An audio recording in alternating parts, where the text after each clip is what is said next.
Yamadumurang, Nadu Yinjamara Gadigal Main, Eora Main, Nadu Yinjamara Gadigal Nurumba. I want to pay my respects to the Gadigal people of the Eora Nation on whose land we are meeting. Tonight, the Federal Treasurer thinks we need a more compassionate capitalism, but what does that mean? If you're young, does that mean getting a house? If you're a refugee, does that mean getting a visa? And what if you're an Aboriginal and Torres Strait Islander person? What does it mean for you? Well, joining our panel, award-winning author and refugee advocate Behrouz Boochani, who is back in Australia for the first time since spending 6 years on Asylum. New South Wales Liberal Party Vice President, Jacqui Munro.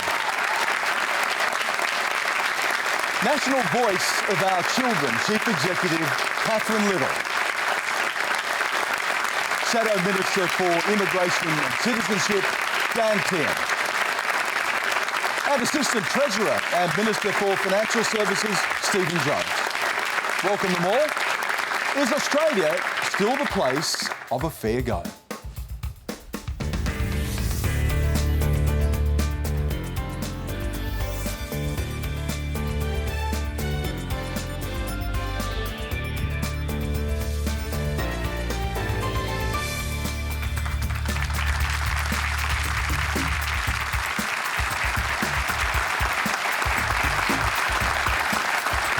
Thank you for that very warm welcome. It's good to be with you. Now, remember, you can live stream us around the country on iView and all the socials. Quanda, as usual, is the hashtag. Now, later, we're going to discuss the new alcohol bans coming into effect in Central Australia. First, though, let's kick off with Stuart Leung. Thank you, Stan. Jim Chalmers has recently come under criticism for his suggestion that Australia upends the status quo. Whilst I fully agree the need to look after and support those who genuinely need help, are we risking the living standards that we are accustomed to by embracing a socialist-style model? Stephen Jones, without reciting the 6,000-word essay in the Monthly from Jim Chalmers, or quoting Heraclitus as he does at the start of it, what does he mean, and what does your government mean by a values-based capitalism? Well, first thing, all economic systems are values-based. Some of those values are explicit and some of them are silent. And what Jim is attempting to lay out in his essay, and what we've been doing since we were elected to government, is looking not just at... some things are good. Like this is, there's a whole bunch of things that are working well. But as we've come through the pandemic, it was like... It put a spotlight on the things about our society that weren't good, whether it was problems in our healthcare system, inequality and insecure work in the workforce, old business models that weren't fit for the future, industry systems that weren't fit for the future, an over-reliance on import, an over-reliance on economic systems that weren't working. And Jim is saying, here's an opportunity for us to take a step backwards and say, what are the things we value? We value our nature and our environment. Let's ensure that that's embedded in our economic system. We value equality. We want to ensure that every Australian has a roof over their head, and we want to ensure that we have prosperous, innovative, competing businesses that are able to compete on a world stage. Let's state those values and ensure that the economic system is driving them, not leaving them behind. I want to go back to Stuart and then come to Dan Tehan. Stuart, just from your question, it seems as if you're a bit sceptical about what Jim Chalmers is talking about. You used the socialism word. Mm-hmm. Is that what you think he's talking about? Well, I think I'm a little wary because I think for the last 30 years, we've had, for all its imperfections, the neoliberalism model does work well in the main. Yes, it does create the gap wealth gap has widened, no ifs, no buts about it. But nonetheless, I think collectively, we've been able to experience economic growth, low unemployment, and overall, I think a lot of us are better off in terms of higher living standards. Dan Tehan. Well, I think you're right to ask questions and be sceptical, because my reading of it was that what the new government wants to do is put government into your life. It wants to put red tape into small businesses. It wants to make sure that unions are going through the front doors of small businesses. Everything about it is about more and more government. And the thing that I found most surprising was that over the summer, when we've seen cost of living issues just continue to rise in this country, rather than sitting down and looking at the meaningful policies which will address those cost of living issues, the Treasurer is off sort of writing some 6,000-word esoteric essay that is going to do nothing to address cost of living pressures, whether it be on interest rates, which continue to go up, on power bills, which continue to go up, on rents, which continue to go up. None of these issues are specifically addressed with policy outcomes in that 6,000-word essay. And Stephen Jones, there'll be a meeting of the RBA tomorrow, the Reserve Bank, and we can expect almost certainly, can't we, another rise, if not tomorrow, then certainly the next time they meet. So interest rates are going to continue to go up and inflation is still just about 8%, stubbornly high. So to that criticism, that nothing's being done to actually meet the challenges, what do you say? Well, to the criticisms specifically, before Christmas, the government drew Parliament back again for an unscheduled sitting to ensure that we could put in place new laws to deal with the energy crisis, because we understand that if we didn't do that, businesses would close and households would have to make a choice between eating and heating. We put in place laws, they're working. There is still pressure on household bills, but they are working. To Stuart's point, I just want to say this. Unless we do make the changes, those extraordinary benefits that we've seen over 30 years, almost continually uninterrupted growth, unless we do make the changes, we won't see that for the next 30 years. We've got a skills crisis, we've got a housing crisis, we've got environmental crises, we've got productivity crises, we've got businesses that aren't going to be set up to compete on the world stage. If we just look at our country through the rear view mirror instead of through the windscreen, we aren't going to enjoy that future and we'll be handing on to our grandkids a poorer country than the ones that we inherited ourselves. But I think if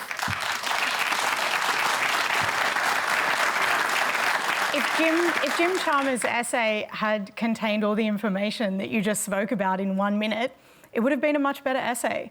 The reality is that in those 6,000 words, he was referring to mechanisms like the Intergenerational Report, the Productivity Commission, the Tax Expenditure Statement. They are all tools that were brought in by a Liberal government, by the Howard Costello government. They're tools that we can still use. And I think this idea, as you say, that Labor would hold a values-based capitalism while the Liberals don't, is not well expressed in the essay. And if we're actually talking about ways to improve the country, the essay should have included things like migration, tax reform, innovation and technology.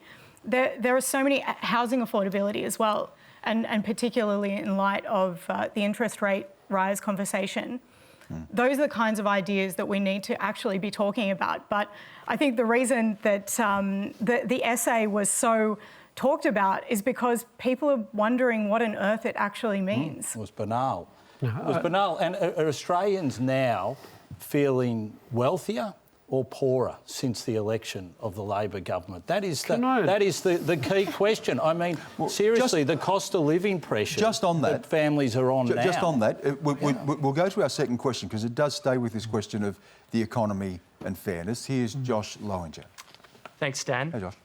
Well, with the current rental crisis leading to skyrocketing rental prices across the country and many unable to find accommodation at all, how do you propose we support young people and those doing full-time study to find affordable accommodation? Stephen. We've got a housing crisis in the country and it stems from the fact that we don't have enough houses. So our policy, and we'll be legislating our $10 billion housing fund in the Parliament this week, our policy is all directed at building more houses at every end of the market, but particularly social and affordable housing, so that young people such as yourself, I assume, are attending university or aspiring to, can find a rental property near or in the same area where you're going to university. When you finish university, you get a job, you're able to afford to buy a house in the area where you're working. And that right throughout the area of the housing market, we have more houses available at every area within the market. It's going to take a while. We've just got to be honest with people. Is that going to make rental more affordable, though? Because the houses you're talking about are houses for people to purchase as well. You're talking about an extra houses, but you're looking at, what, 10,000 homes? It won't start until mid next year. What does that do right now for people who are struggling to pay rent? You're right, Stan. The reality is this should have been started a decade ago. It wasn't. Whenever we start, it's going to take time. We are still living in the shadow of the COVID economy where supply chains have been fractured, we've got skill supply shortages, we've got building supply shortages. So even if we wanted to turn it on and say, let's build 10,000 houses within the next 6 months, that's a promise that we couldn't deliver. And you also can't, promise to keep rent down, can you? Well, no, we can't promise to keep rent down, but what we know is that unless we do the things that are contained within our housing policy, the problems you describe are going to get worse. So at the very minimum is ensuring the situation doesn't get worse, and working with the state and territory governments, which is why we've formed a housing accord, and is why we know that we've got to get every link in the chain sorted out, whether it's planning decisions and ensuring we're bringing new developments onto the market, ensuring that we get new supply onto the market, and ensuring that from the federal government, the levers that we have, which are funding levers, they're all working in unison. But, you know, I'm not going to say to you or anyone else we can turn this around overnight, but whenever we start, it's going to take a while. Josh, your situation, you're studying at the moment. I believe you're living at home, right? Yeah, so I feel myself, I'm lucky, you know, to be from a family living near where I am on placement as a fifth-year medicine student. But could you move out? Could you afford to move out? I think balancing university commitments and, you know, work, supporting yourself, it does become very challenging. We're seeing amongst our peers at the moment having to offer $100+ over what's requested for their weekly rent to be able to secure a property. I think this is particularly true for students from regional, remote areas, rural areas, Indigenous communities, as well as those from interstate and international students from overseas. So I guess any suggestions to help resolve those issues for those communities. And you raised questions about the most vulnerable and Indigenous communities. What's the situation for Indigenous families trying to rent, Catherine? Oh, I tell you what. Let alone get a mortgage. I tell you what, it's a funny conversation to be having in Australia, because in regional and remote areas, particularly in Indigenous communities, we've been in housing crisis for decades. We've been screaming about this for decades, and when our children come into universities, many of them have to come interstate, and they're coming from families that absolutely have no capacity to offer additional support while you're there. We know that things like ab-study don't cover the rent. They really don't, not in this environment. And we know they barely pay for you know, your food, and yet the way the red tape exists around things like ab-study and Oz-study means it is very, very difficult to work simultaneously, because it's an uncertain market. You don't know what your shifts are going to be. You're not in full-time employment. You're constantly answering to what you might think you might earn, and tell you what, if you get it wrong, you're going to get smashed by Centrelink. It is an awful time to be trying to find appropriate accommodation for anyone who's in a vulnerable situation. For our families in the bush, it's a nightmare. It is an absolute nightmare. And when we look at things like the rising price of energy, the rising costs, the escalation of prices in remote and regional areas is ridiculous. You know, those communities have been paying $5 a litre for fuel for a very long time, $40 for a pumpkin. $5 a litre? Absolutely. I saw a photo once of a pumpkin for $40, while those communities are sitting there living off Centrelink. And they're living off Centrelink because we never put the investment into community development, economic development. The jobs aren't there. So you have all those stresses. But it's interesting, if I go back to the original question, one of the things that I've heard recently is actually for mainstream Australia, it's not a housing shortage, it's a bedroom shortage, and that's because we haven't looked at things like negative gearing, where we have very, very wealthy people that might own, you know, 20+ properties with multiple bedrooms, and they're not selling it because we've made it too expensive to sell, right? So we know that housing costs, the prices might be dropping. You might lose $200,000 on a house, but the cost of sale offsets that, so people don't want to give it up. So there potentially is something to be looking at in that space as well. Well, and we know that that's... Stephen, when it comes to negative gearing, that's the third rail, right? You don't want to touch taxation and negative gearing. We know that that's been the case. We won't go back and revisit the 2019 election when you went down that road. But Behrouz, what about for refugees as well? The situation that refugees face, particularly people, and we're going to come to this issue a bit later, but particularly people on temporary protection visas in trying to secure some form of consistent and affordable housing? Yeah, I think we will get back to refugees. We will talk about refugees, but actually, to be honest, since I've been here in Australia, I've been here, I came here last month, and I've been in shock to see homeless people on the street in this country. And I understand Australia through my experience, while I was in Manus Island and I was looking at Australia. And I think you should be very angry, and I'm angry as well, instead of you, of these politicians, that they are talking about housing, but actually they've spent more than $14 billion in those islands. And that money went to the pocket of security companies. And now,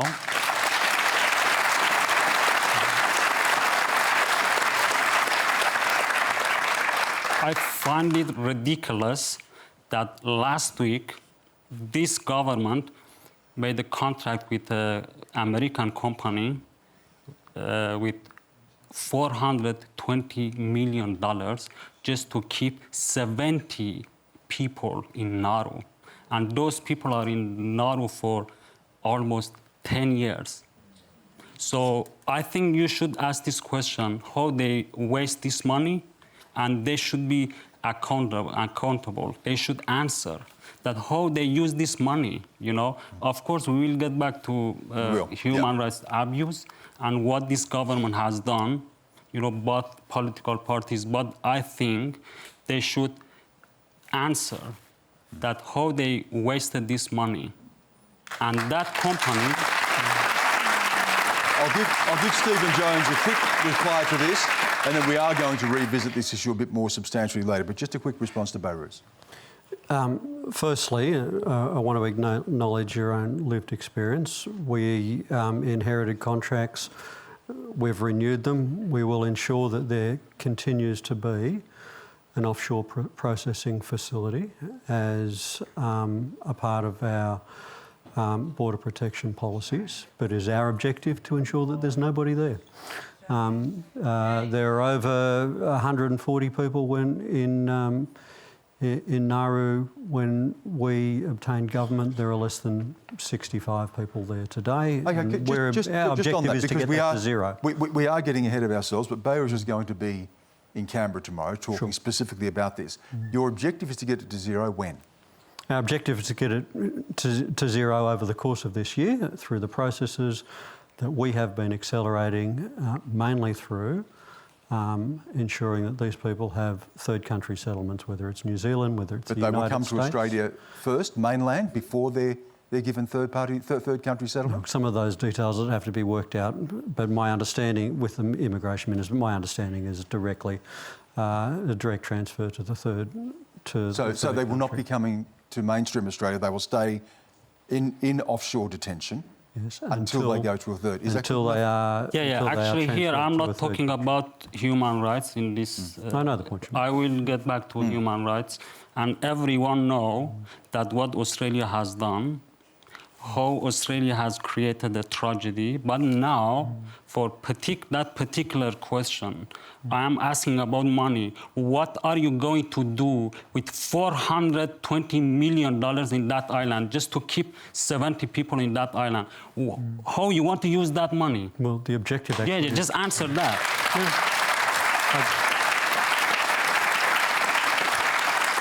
I do. Thank you, and again, acknowledging your experience there, and we would rather you wouldn't I'm not talking about my experience now. I'm talking I don't want to be dismissing that. I'm talking as Let me be very clear. person, Our objective is to have nobody there.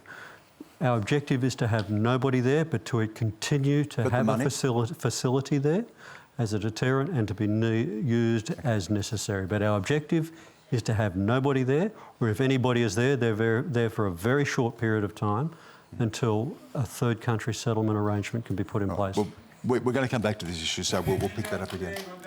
Yeah, we're going to come back to that issue. Listen, we are asking you as well to vote on this topic because fairness is one of the themes that we're talking about tonight across so many of the subjects.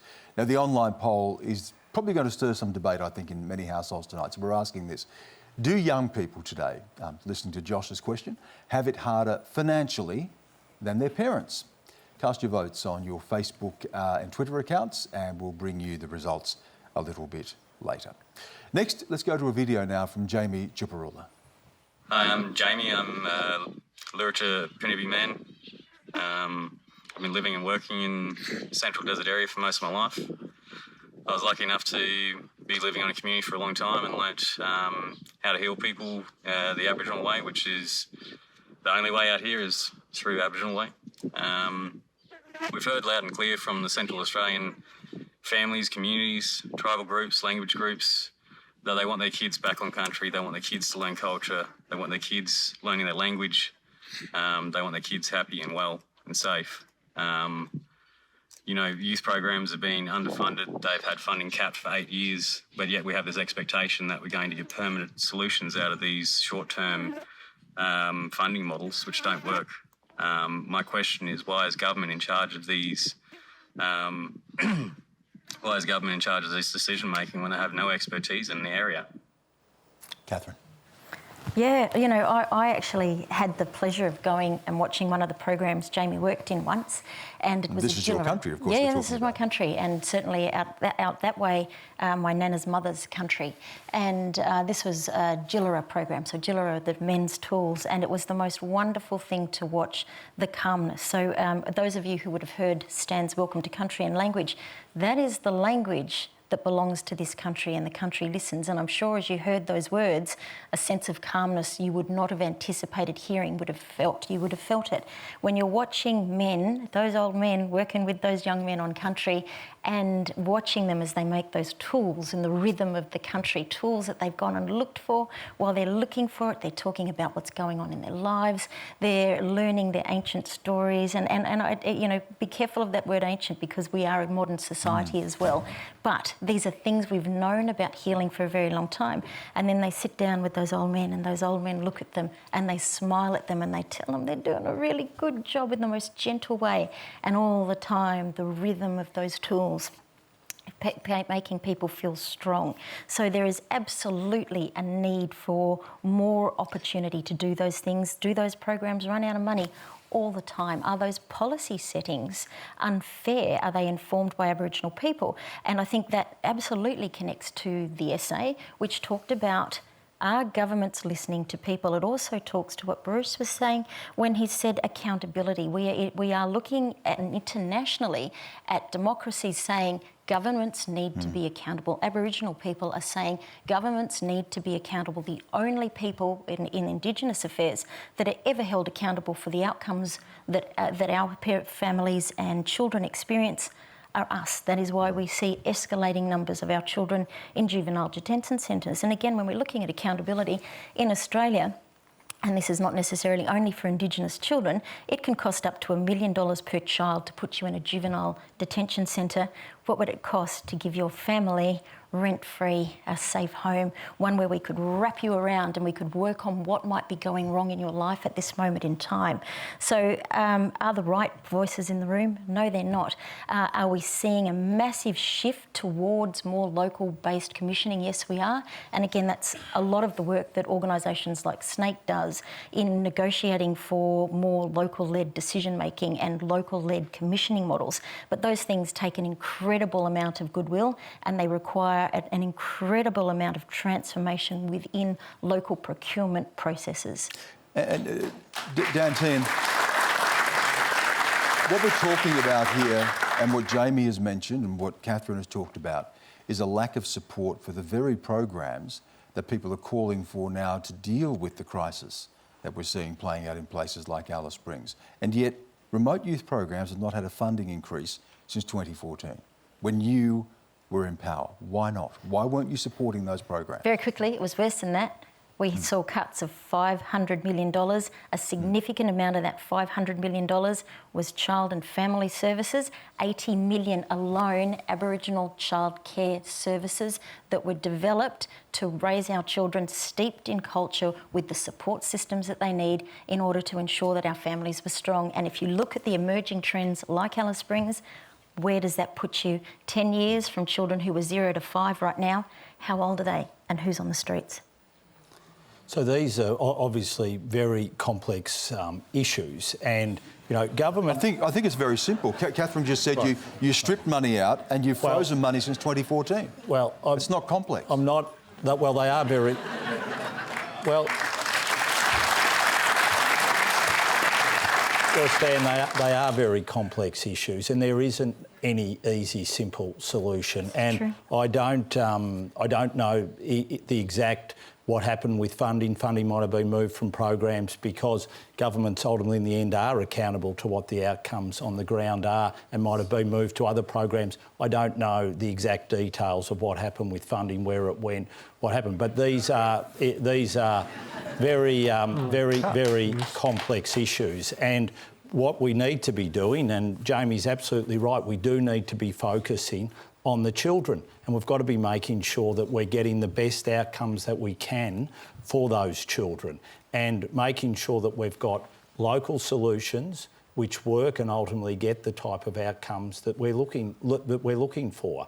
And I'm sure all governments of all political persuasions want that for all children in this nation. And the key to it is to make sure that we are getting those outcomes and we're making sure that these programs are delivering the results that we all want to see. There is no one here, and I'm sure there is no one in this room that doesn't want to see outcomes for children which mean that they're going to have better futures than we have.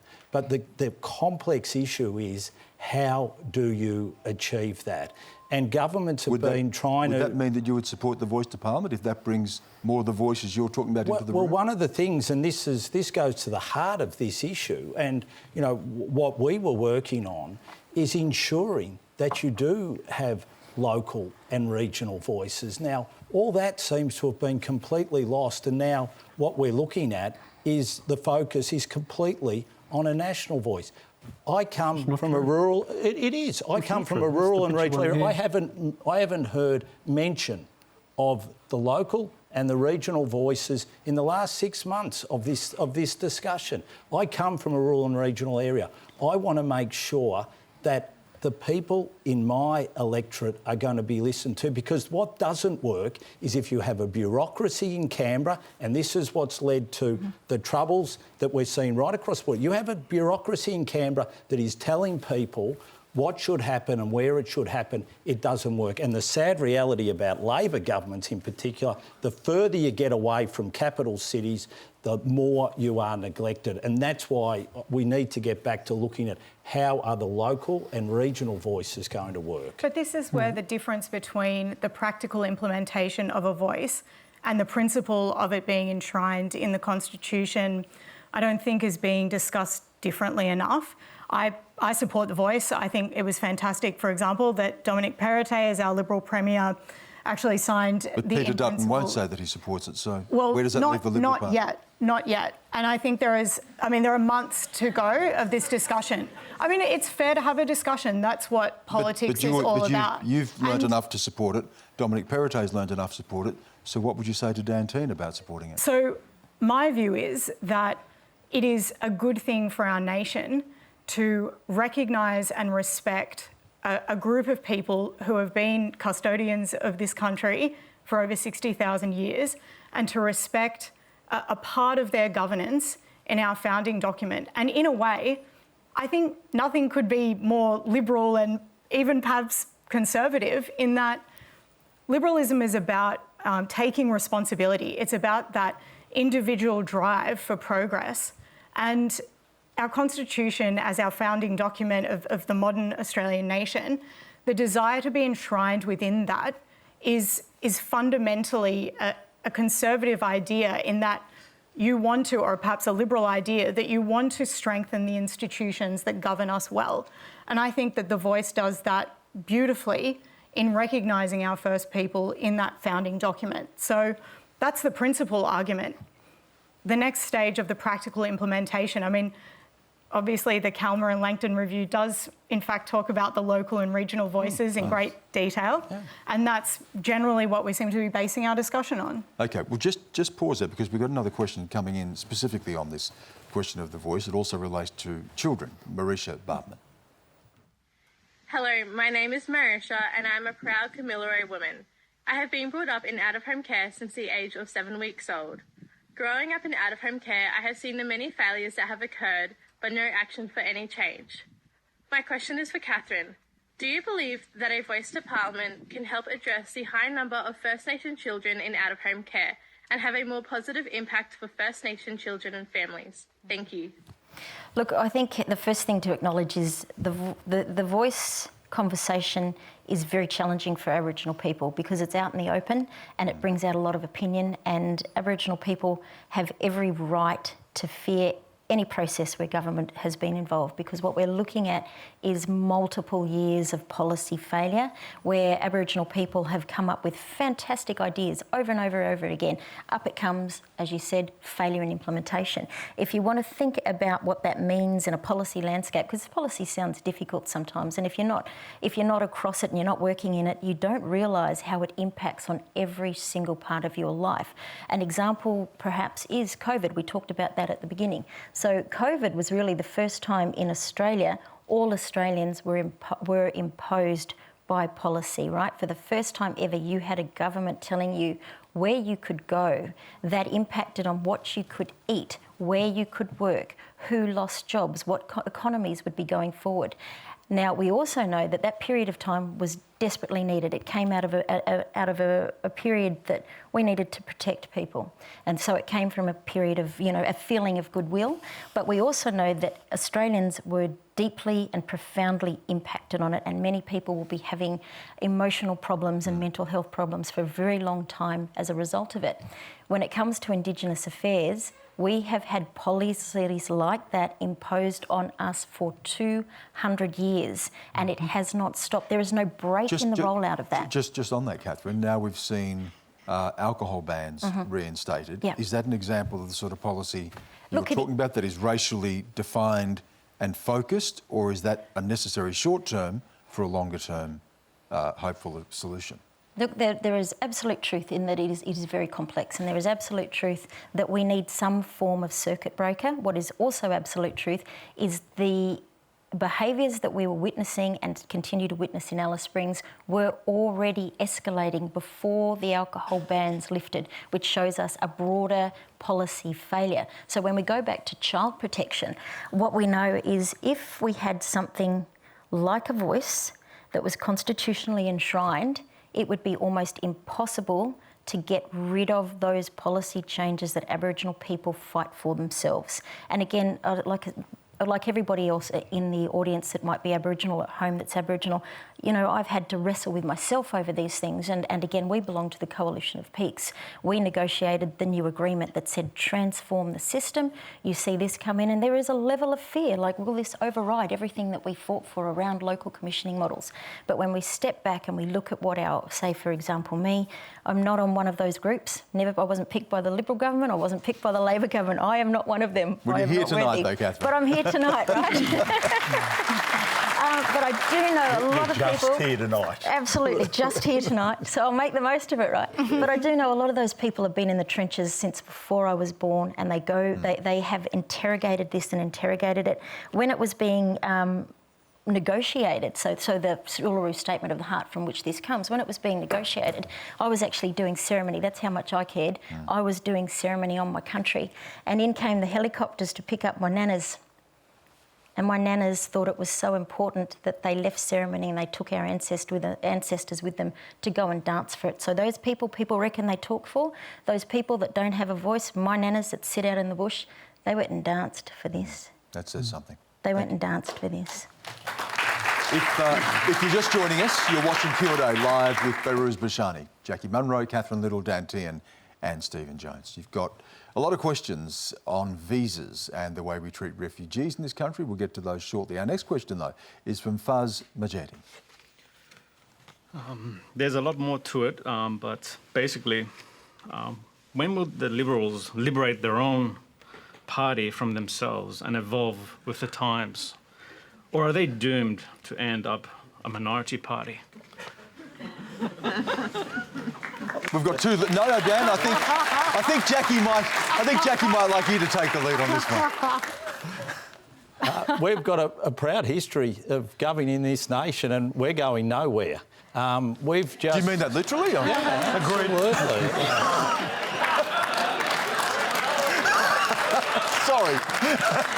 Sorry. Very good, Stan. Very good. Well, we're here to stay and we're here to get back into government, and we're going to make sure that we're putting forward the policies that the Australian people will ensure that, you know, places us back in government and governing like we did successfully, especially during the pandemic. I mean, you look at the outcomes of what we were able to achieve through the pandemic compared to what other countries were able to achieve. An unemployment rate below 4%, the fastest bounce back in our economic and budgetary performance than we've seen in 30 or 40 years. We saw great health outcomes through you lost office, the pandemic. and the Teals women took seats away from you because women don't feel represented by your party. I'll go to Jacqui on that. Well, I'm actually very pleased that women are asking for more. I think it's absolutely vital for our democracy that people participate, express their views, and if women want more from our party, then we need to deliver it. I firmly believe that. And what we need to do is look to the reasons that we weren't appealing to particular groups of people. It was women, young people as well. And I think actually the New South Wales Liberal government gives a good model of what a Liberal government can do for its people in climate change and energy policy, in housing affordability, in childcare. I mean, these are governments that are staying true to Liberal values of a faith in human ingenuity, in free markets, in liberty, in trusting institutions that work well and that remain relevant because they work well. That's the kind of Liberal government that we need to ensure is being promoted. And I think what Dan said is right. We had some fabulous achievements, but we need to continue to look forward. And if we're not understanding why people were not picking up what we were putting down, then we have to have a look at that. And I very much encourage women. I mean, I think it's such an exciting time, actually, to be a woman in politics and to be a Liberal woman in politics. Jacqui, because there is a excuse place me, for where are you at the moment? I think there was a campaign to get 1,000 more women into the party in New South Wales. That's right. Where are you on track with that? So we are well on our way. We've got 1,000 women by the end of my term as Women's Council President. So part of that is also ensuring that we're getting representatives who are running for Parliament. So we've got a target in our party of 40% women candidates for the New South Wales Liberal election, and that actually reflects the gender split of our party, and we are absolutely exceeding that at the moment. So there are many steps to that, from membership to representation. Well, a lot of and I just want to here, because you rightly went to Jacqui, but I also want to make this point as well. It's also up to the males in the Liberal Party to ensure that we're doing everything we can to get that proper gender representation, to also get that proper multicultural representation that we need in this country. And that's one of the things who's going to give up their seats then for women? Well, you will. So you will see from the report that Brian Loughnane and Jane Hume did, that one of the recommendations is over a period of time that when people do retire, that we're going to need a higher proportion of women replacing men. So that's something that I'm going to have to make sure happens. It's something that Jacqui's going to have to make sure that happens. All of us are going to have to make sure that we can achieve that target. And it's not a female thing, it's not a male thing, it's what we're both going to have to do that jointly. And it's something that we are absolutely determined to achieve. And can I just make the quick point that the Labor Party also received one of its lowest primary votes in history. And I think that reflects a broader move away from what major political parties are doing. OK, well, I think we'll leave it on that point. You're in government, Stephen. You don't get to complain about the primary vote. With more than 50% women. With more than 50%. We'll hear now from Josetta Marianne. Thank you for letting me speak today. I came to Australia 11 months ago when war forced me out of my home in Ukraine, and I had to start my life from scratch here. I got a job, I got a place to live in a city I have fallen in love with, Sydney. And my question would be, what would happen to Ukrainians like me on temporary humanitarian and bridging visas if they fail to obtain a more permanent visa, like a skilled one or a partner one? What will happen to them? We are endlessly grateful to Australia for providing us refuge from the horrors of war, but this unbearable uncertainty is just so much to handle, and the war is just ravaging. Ukraine is ravaged by war, and where do we go if we can't go back there? I'm sorry to hear that, Yelizeta. Behrouz? Yeah, I think we should talk about the immigration policy in Australia largely. Yeah, of course, Ukrainian people who fled the country, definitely they need protection, they need a proper visa, but we should remember that at least 23,000 people, refugees, are living in Australia. They have been here for 12 years to 10 years, 11 years, and still they don't have a proper visa. Plus hundreds of people who are in indefinite detention, and many of them in Port Moresby, in Nauru, they are in detention for almost 10 years. But Labour Party, I think, that is my experience, that I've met many people in Australia, that many people voted to Labour Party to create some change, but actually we haven't seen any change. What we've seen in this government after the election, that they just pretend that something changed, like the photo that Prime Minister took with Biola family, and that became a national celebration. But in the same time, there are hundreds of people who are in detention for years. And I think I applied for visa to come to Australia, and I think the reason that I got visa was a part of that show. That to send this message that here is, Behrouz Boochani is here, so something changed, but nothing changed. Nothing changed in this country. Stephen Jones. This was a commitment from your government during the election. Where's it at? Well, let's talk about the whole immigration system, and I'll address every single one of the issues you raised. Firstly, after 4 years of closing our borders, we've realised we've got a big problem. We need more migrants. We've got problems right across every area of our workforce. So it is in our national interest that we are increasing the number of people that we bring to this country. We've set new targets to bring close, I think, 195,000 a year. So we are increasing the number of people who are coming to Australia. In the area, I understand, and this goes to the question that was asked about, is a situation where she is here on a temporary visa, worried about her future, is that right, Yelizeta? Unable to go back home. Behrouz has talked about the number of people who are in a similar situation. We've heard time and again from people here. There are people in this room who are on temporary visas, is that right? Yes. And you would all like certainty and security? And from detention as well. You Thank you, Stan. I was going to go through every single one of the issues that were raised. Question, I want to stay true to Yelizeta's question and the questions that Behrouz asked, and your commitment from the government to move people from temporary visas to more secure permanent visas. And why aren't you moving on that? We are moving on that. We intend to honour that commitment. So the 19,000, there's more than 19,000 people, but there's in excess of 19,000 people who are currently on temporary protection visas. We are working through the process to ensure that all of those have permanent settlement. How long will that take? Country. That's a question for the Immigration Minister, but it's the government's commitment to ensure that that is done. It's been 7-8 months now.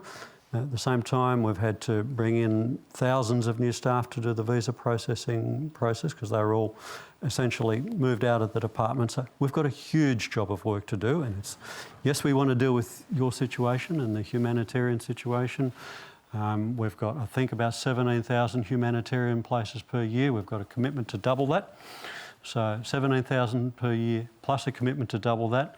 In addition to that, we've got around about 4,500 Afghanis who we've brought across here on humanitarian places. In addition to the 4,500, there's about 4,500 of your country folk who we've brought across here to provide protection to as well. We're committed to doing that. We will continue to do that. We want peace in your homeland, but we want to ensure that you are safe here and secure here in the meantime. And at the same time as we're doing all of that, we're reviewing the entire immigration program, which will include the situation such as you've identified to ensure we need more people. It's as simple as that. We need more people in Australia. We have a skill shortage. We have population issues. We want to ensure that we are providing a permanent home for people here in Australia. I just want to go back to Jacqui. Does that answer satisfy you? What I'd like to say, you see how it works now. We are really grateful for what has been done to us. It's a lot and it means a lot to us. But we have to deal with all these issues. We have to rebuild our lives. We have to find rent. We have to work. We have to study. We have to do all of this. And also, we have to work on these visa options, which is not possible for all people. You know, it is quite difficult to do all of these things simultaneously in such an uncertain and stressful situation. It's a real burden, you know, and it's unclear how to act, and it's bothering us every day. Hundreds of people, maybe thousands. Stan, if I may, sorry, Stephen, but I know a little bit about this. You're absolutely right. We've got to address these concerns, and my understanding is that the Ukrainian community will be meeting with the Immigration Minister tomorrow to discuss some of these issues. There is what happened to those who came in before the 31st of July, and they're on separate visas to those who have come post 31st of July. This is causing some uncertainty, and what we need to do is resolve this. It's something that we are seeking to work with the Immigration Minister and the government on, because all of us want to make sure that we get the right outcomes for you, because the war continues to go on, the tragedy continues to occur, the indiscriminate bombing continues to occur. The Ukrainian community here in Australia have been extraordinary in the way that they've helped and supported the cause. The Australian people have done exactly the same thing, and I'm pretty sure that we can find a way through, and we'll be looking to work with the government. I've been continuing to speak with the Ukrainian community myself to ensure we can get those outcomes. Yeah, I think he separate refugees who come after 19 July 2013 and refugees before that. So we are talking about more than 23,000 people. So most of these refugees came from before 19 July. So I think your understanding, your number, it seems that you're wrong. Your understanding of the number of people is wrong. And also, I should mention that about criticize Labour government actually, that people trusted in you, many people voted for you just because of refugees. Of course, many people supported Labour for other issues as well, but many people in Australia trusted in what you said about refugees. But if we look at the policy over the past decades in Australia, over the past 2 decades, Labour Party always is in a defensive position in front of Liberal Party. Now you are in government, you have support, you have power. What are you afraid of? We will...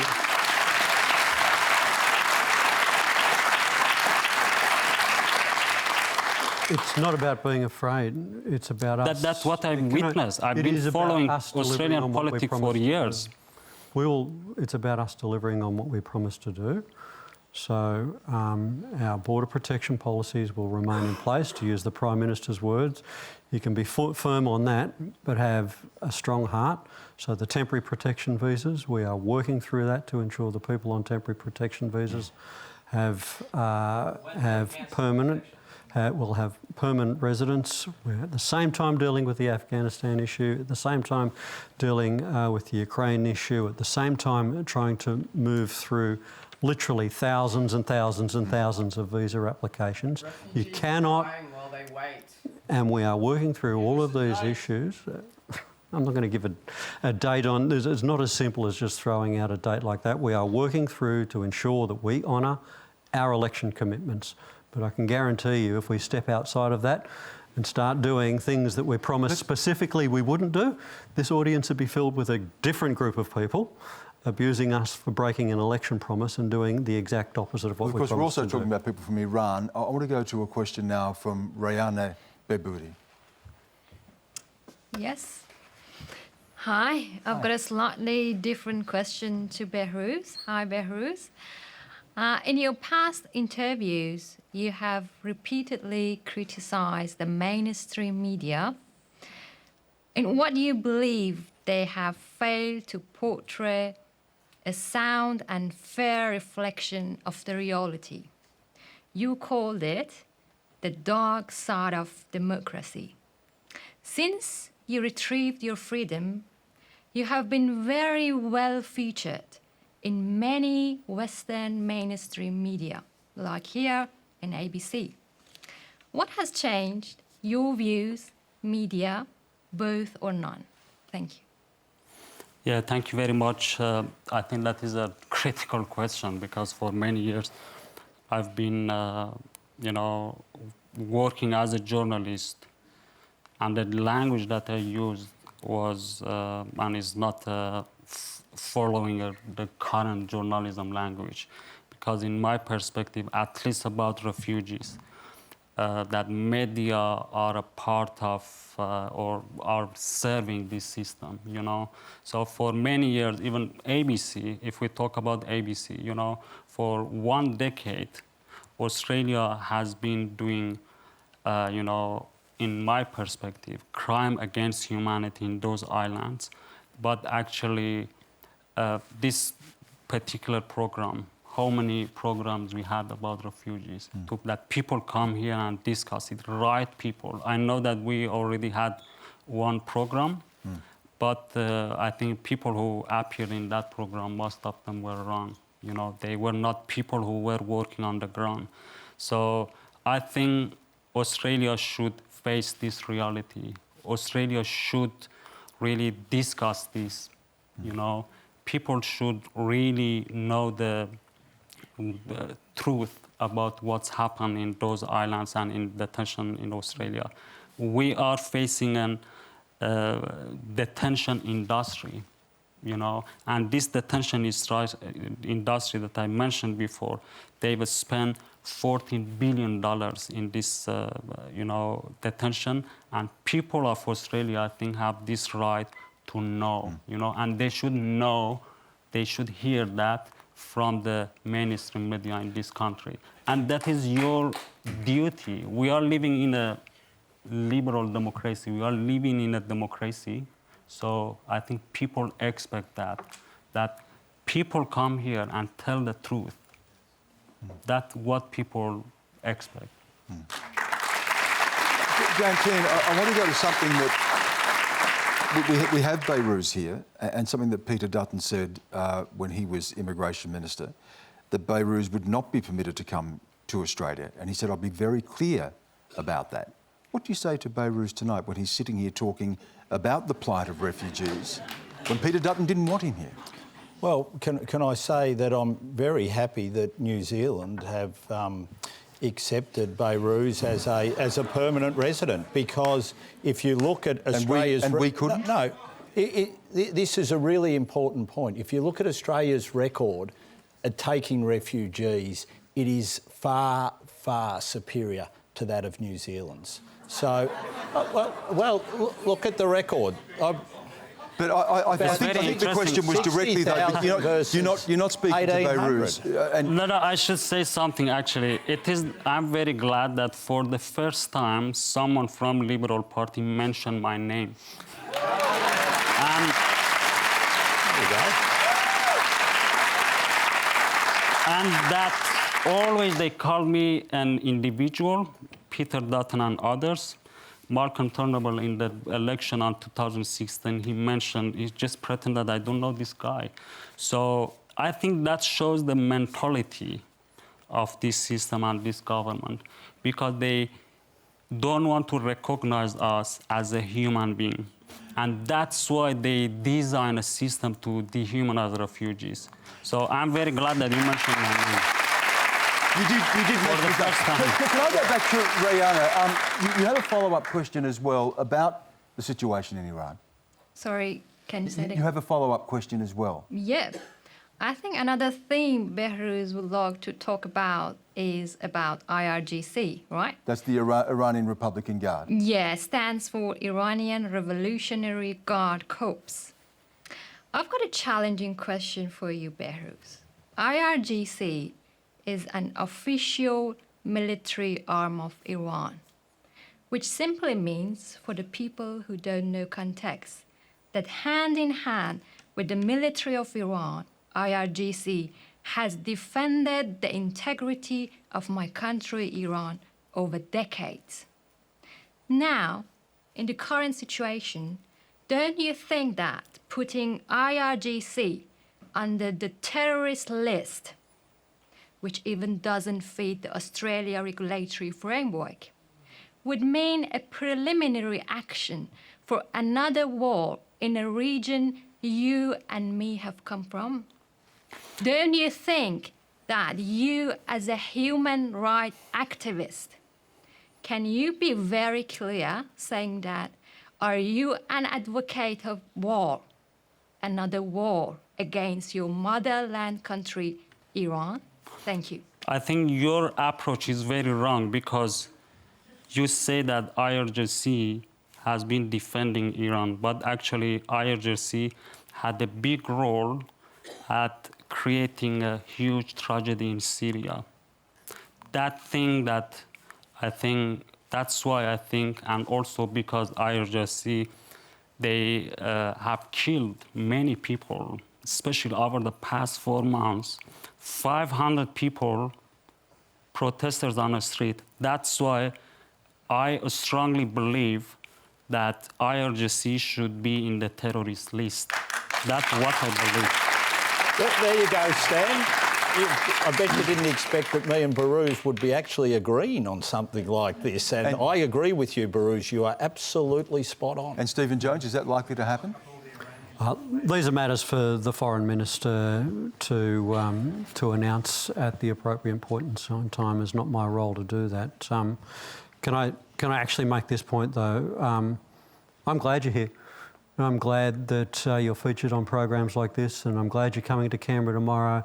It speaks well of a vibrant democracy, but also a confident government. We don't shut down people who don't agree with us. We say, come put your arguments. We might agree, we might disagree. I happen to disagree with some of the things that you've said about our record. I think it's pretty good, actually.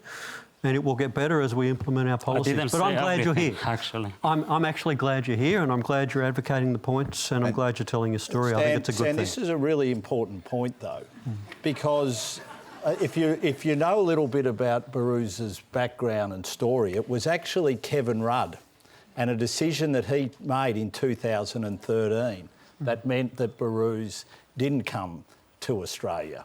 I think you missed out by 2 or 3 days when that decision was made, according to parties. So I think we need to just check the. It's not only about Liberals. Rudd slams the door on boat people, and that was the decision that was taken based on the reading that I have of his background. I'm not sure what the point.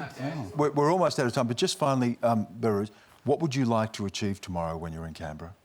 Yeah, tomorrow I am going to actually support the legislation that Green Party put on the table to transfer those people who are in Port Moresby and Nauru to Australia. And there are 140 people, 70 in Port Moresby, 70 in Nauru. And I think Labor should support that because you supported the Medivac law, if you remember, in the former government. So if you don't support this, that means that you didn't believe, and that was just a political issue for you. So you should support this because you already supported Medivac law in the former government. So that's why what we expect, that Labour show some, be brave and trust in your power, trust in people who support you, and do something for refugees. And we'll await that response. Rihanna, thank you so much for your questions as well tonight. Before we finish, we can bring you the results of our online poll. We asked you, do young people today have it harder financially than their parents? And 84%, the young people are voting, 84% have said yes, they do, no 13%, and unsure 3%. You agree with that? Yep, no? Yes? Oh, well, we're split. That's all we have time for. Thanks again to our panel, Behrouz Boochani, Jacqui Munro, Catherine Liddle, Dan Tehan and Stephen Jones. Please thank them. Thank you. Thank you for sharing your stories and questions. Next week we're live from Melbourne and you can head to our website to register to be in the audience. Until then, have a good night.